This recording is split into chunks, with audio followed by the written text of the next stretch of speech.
Is Jim Bellingham, expert on marine robotics and executive director of the Johns Hopkins Institute for Assured Autonomy. Thank you so much, first of all, for taking the time today. Happy to talk to you. I wanted to ask you about these robotic devices, these remotely operated vehicles that are involved from Canada and France. What kind of capabilities they have and how they're going to be used in this search? Well, these are the class of systems that are heavily used by the oil and gas industry, by science, and by the military for accessing the deep ocean. They have an umbilical which connects them to their support vessel, which provides power. It connects a lot of data from the ROV, the remotely operated vehicle, to a operating theater on the ship.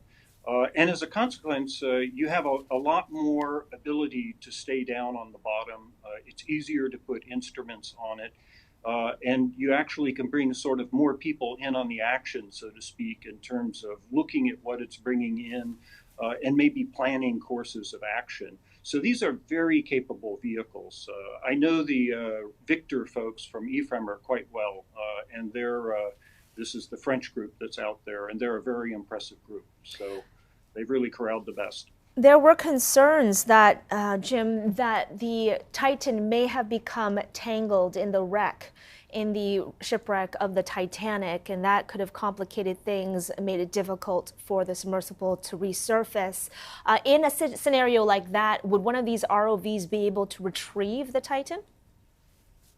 I think that in a way that might be sort of one of the more optimistic scenarios at this point.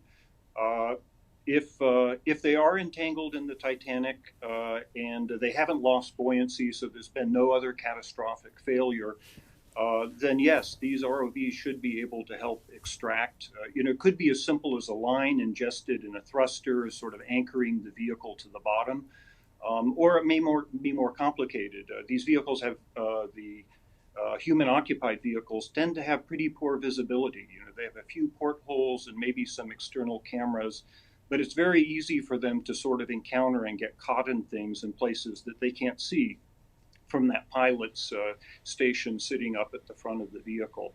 So I think that with these vehicles out there, they'd be able to bring it back, barring any other major complicating factors such as failures on the vehicle. There were reports of underwater noises being detected near the search area. So in that instance, how do searchers go about determining whether those sounds came from the Titan? Well, yeah.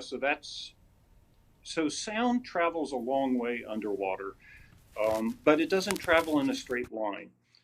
I think the initial detections were from the P3. In fact, they're not really from the P3. They're from sonobuoys, which are dropped by the P3, and the sonobuoys sit on the ocean surface, and they have hydrophones, and they can detect sound which is transmitted a long way. It is sort of a note of optimism. If you were stuck in a submarine and your onboard systems weren't working, one of the simplest things you can do is to bang on the hull to let searchers know you're there. So the fact that we're hearing those noises is kind of one of the few notes of hope we've really had. I think in this whole search. So we'll see. And Jim, I did want to ask about how this Titan submersible is controlled. My understanding it's something similar to a video game console that they use to direct it from inside. What kind of capabilities would something like this have, and how could that possibly limit what it's able to do and complicate this search? Yeah, so if you look at the pictures of the Titan, what you'll notice is that it has these sort of fan-shaped devices positioned around the hull. And those devices are used to control the vehicle really primarily on three axes. So forward, back, up, down, side to side, and of course turning.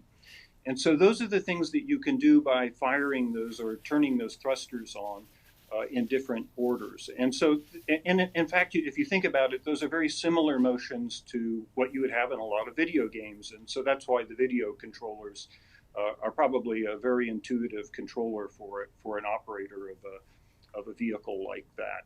So those capabilities kind of, are the kind of capabilities you would have in a vehicle like that. Does that make sense? Definitely. And Jim, just finally here, because I believe we're running out of time, but it has been more than 4 days now, or 96 hours since the submersible went into this dive. At this Mhm. point, are you still hopeful that the passengers on board will be found alive? Well, in an odd way, I'm more hopeful now than I was when the whole thing started out.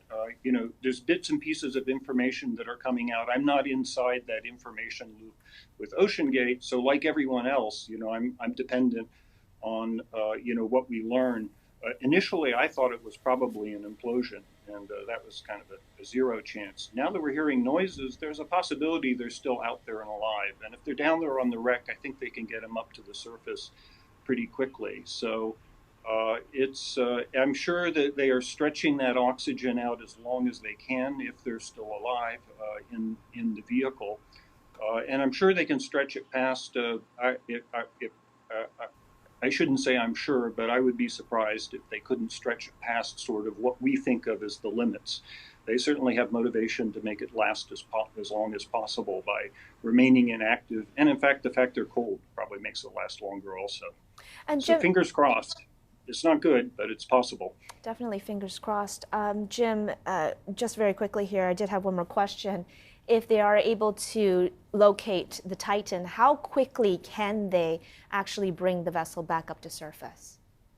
Well, it depends what's failed on the vehicle. The vehicle has weights that they should be able to drop. That should make it buoyant. Should come up to the surface probably in a couple of hours, I would think. If the ROV has to disengage it and pull it to the surface, it'll take longer. If something has failed on the vehicle, which has made it less buoyant, effectively heavier in the water, then that'll add even more time to it. So, there's a bunch of imponderables there. But, assuming they're just wedged and stuck somewhere, it's really primarily a matter of getting them loose, and then they should get to the surface pretty quickly. Jim Bellingham, expert on deep sea operations and executive director of the Johns Hopkins Institute for Assured Autonomy. Thank you so much for joining us on this and for providing your insights today. You bet.